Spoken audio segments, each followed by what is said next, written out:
In this video, I will be referring to Damien as they because that is their preferred pronoun, and I do want to respect that.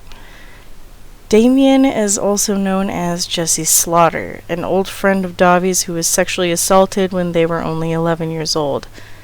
Now, before I show these clips of Damien reacting live on Instagram to Chris Hansen interviewing Jeffree Star, I want to share why.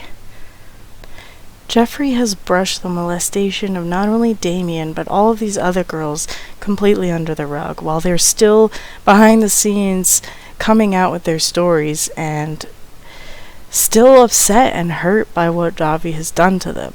This is a long-lasting damage that creates years of guilt. I'm showing these clips because I want the people who still support him to know that this is what he does to people. And if Damien or any of these girls is somehow watching this small video, I just want to say that you are incredibly brave for coming out, and it's only because of you that Dahvie might not be able to do this anymore.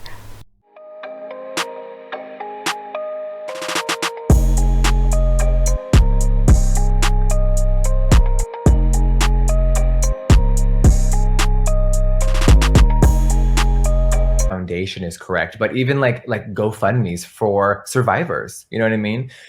Starting somewhere where people can donate, where they can then take that money, whether it's for legal, mental health, and do stuff like that. I think that could be really impactful. One of the reasons you got out I literally live with a friend who I do work for in exchange for living here. Part of it, yes. The music industry is very. Because I'm that fucking broke. Now that people You're a fucking millionaire, Jeffree. That was going on with producers. What the fuck? Other musicians. I'm not saying that I want your fucking money, but telling me to set up a GoFundMe is a real fucking slap in the face. Are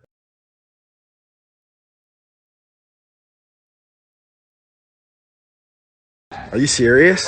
Oh, hi. Are you fucking serious? I'm moving in. Hey, let's go, baby. Wow. Like, literally, I've gotten so fucking lucky, and that's the only reason I have a fucking roof over my head, and he says there's a fucking millionaire telling me to make a fucking GoFundMe. I gotta reinvent myself. I gotta get out of this. I gotta go do something else. And what got you into the makeup space? Yeah, the problem. Pisses me off when I see people who are so less fortunate use their blessing for good, and then fucking Jeffree Star sits on his makeup mountain looking down, telling people to make a GoFundMe. All the things that I've created, and This quarantine has me ready for summer. Oh my god, it's so beautiful out.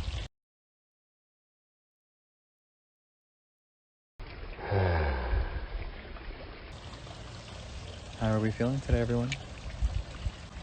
It's 85 degrees out. I was wearing a sweatsuit earlier when I was doing the podcast, and now I'm back home, and oh my god. I don't want his fucking money, but it pisses me off his behavior. From someone that was miserable for a lot of their life, I've never been happier, and I'm so happy. So I totally didn't catch this at all until I was rewatching this and editing, but listen to this clip that you just watched very carefully.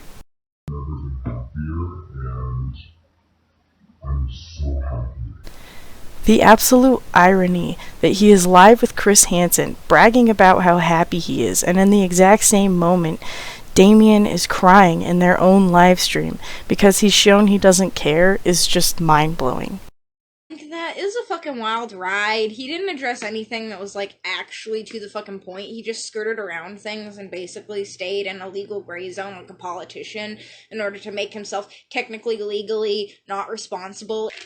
And, like, I'm seeing people being like, oh, Jesse's a liar, so on and so forth, because Jeffree didn't corroborate my story.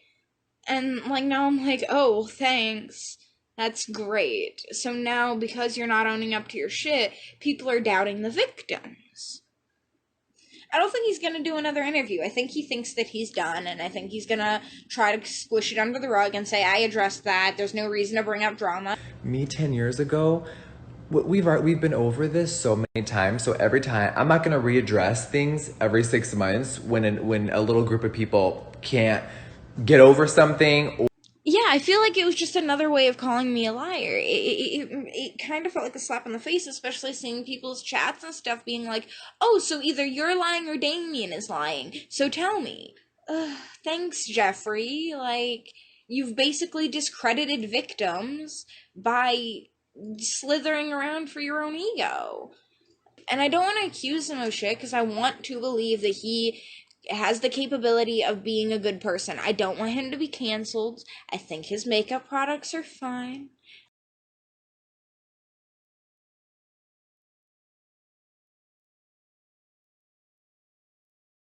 My story only matters with other people behind me. That's why I came out. That's why I love Pastel Belle, because she's fucking coming out with all these different fucking victims and basically rallying us together. This next part is a little hard to digest. I cried watching this live on Damien's Instagram. This is not easy to watch, and the only reason I'm sharing this is to show people that the type of damage Dahvie does lasts forever and creates guilt within them even a decade later. People started telling me, well, if you want other victims to come out, you should. You should be an example for them. Because you staying in the shadows, you're the loudest voice. You have to be heard. And I realized that I had a responsibility to my community.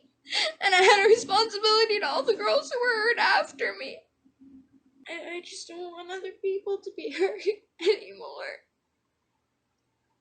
I feel such empathy for Jessica and Amber and Haley and all the rest of those girls. And it makes me so mad that I maybe could have done more to stop it. And I let fear control my life. And my fear hurt other people. And so I had to take responsibility and fucking do it. I just had to jump.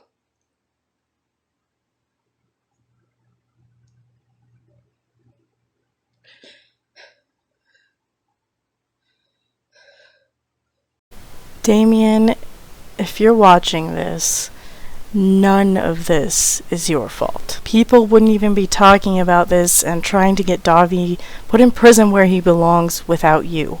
You are unspeakably brave for coming out and being a herald for all the other girls to do the same.